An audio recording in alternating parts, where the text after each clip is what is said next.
I've worked with countless women who earn good money but still feel like they're just working to pay bills. And here's what I want you to know.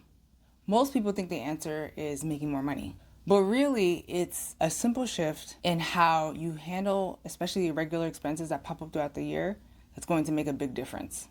By using something called sinking funds, my clients have gone from reactive scrambling to proactive planning.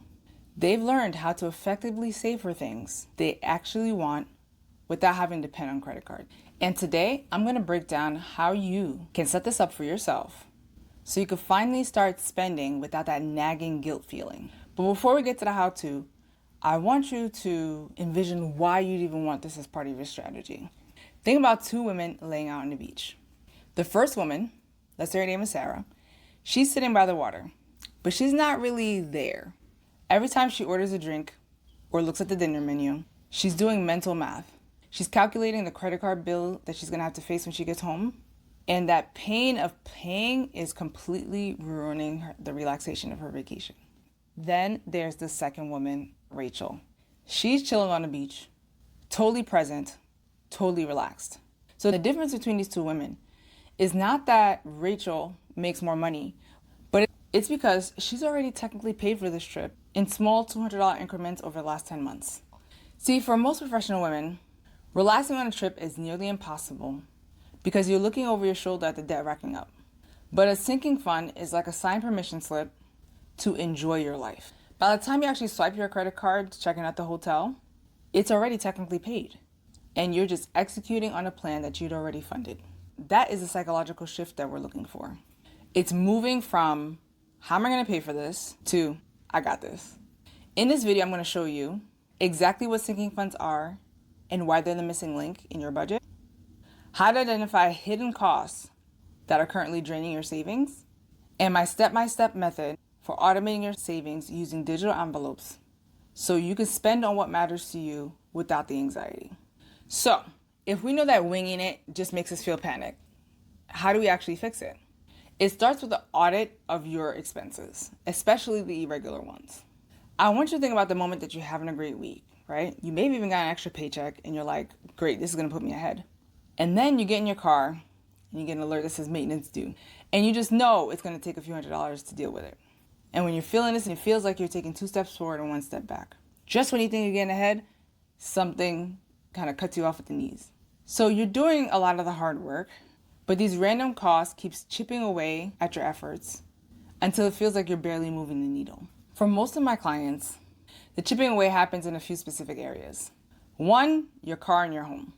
We're not talking about big repairs that you can't expect, but more things like your annual registration fee, your property taxes, your car insurance premium, especially if you're paying 6 months to a year at a time.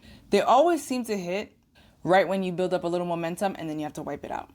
Also in your professional life, if you work, especially in like healthcare or education, there are some license fees, insurance costs, certifications, union dues. These happen regularly, but whenever the bill comes, it always feels like a surprise. Lastly, another area that tends to throw people off is one's digital life. This a lot of people overlook, but recent research shows that households spent about $900 in tech and device maintenance in the last year. That's about $75 a month. So when your laptop charger dies or your phone screen cracks, it feels like a huge setback. But if you already have a fund waiting, it's just a minor errand. The goal here is simple. We want to take those oh no moments into a calm, I've got this. When you give these expenses a name and a home before they happen, they lose the power to stress you out. Now, I want to clear up a common mistake that makes things worse. A lot of people would say, I already have an emergency fund. Like, why do I need another savings account? But for most, if you are rating your emergency fund for things like car maintenance or a planned vacation, then you don't really have an emergency fund. You don't have a true safety net. So you got to separate the two. The emergency fund is for the unknown. This is a safety net you hope you never have to touch. It's for sudden job loss or a major medical crisis. It's the money that lets you sleep at night because you know you're safe if the worst happens. A sinking fund is for known expenses. These are the things that we know are coming, like car maintenance, travel, professional dues. These funds are actually designed to be spent. The reason this distinction matters so much is when you use your emergency fund for things like irregular expenses, it feels like a setback. But when you spend from a sinking fund, knowing that you set the money aside to spend, it feels like a win. It feels like success because you're following the plan. And when you stop rating your safety net for things that are not actual emergencies, then that's when you feel true financial security. That's when your true financial security starts to grow. You stop the cycle of building up a little savings only to watch it vanish the next time you need a dental cleaning or a laptop. So, how do we actually do this? How do we set this up so it doesn't feel like another chore on your to-do list? First rule is separation is key. If you keep your sinking funds in your primary checking account, not only are you going to lose money on potential interest, but you know that money is going to get spent on things like Target runs or takeout. You need to move it out of your line of sight so it's out of mind until you actually need it. I highly recommend using a high yield savings account, but you don't necessarily need to open 10 different accounts to make this work. Many modern banks like Ally or Wealthfront, they allow you to create digital buckets or vaults in one single account. And you could literally name them: car maintenance, licensing fees, Bermuda cruise. Once that money is in that bucket, something shifts in your brain. You have full permission to spend it. That pain of paying we were talking about earlier, it disappears because you already paid yourself $50, $100 a month over the last year so that you can spend it now. My advice for starting this: don't try to fund 15 things at once. That's a fast track to burnout. Just pick 3 categories that cause you the most stress in the last year. Start with those.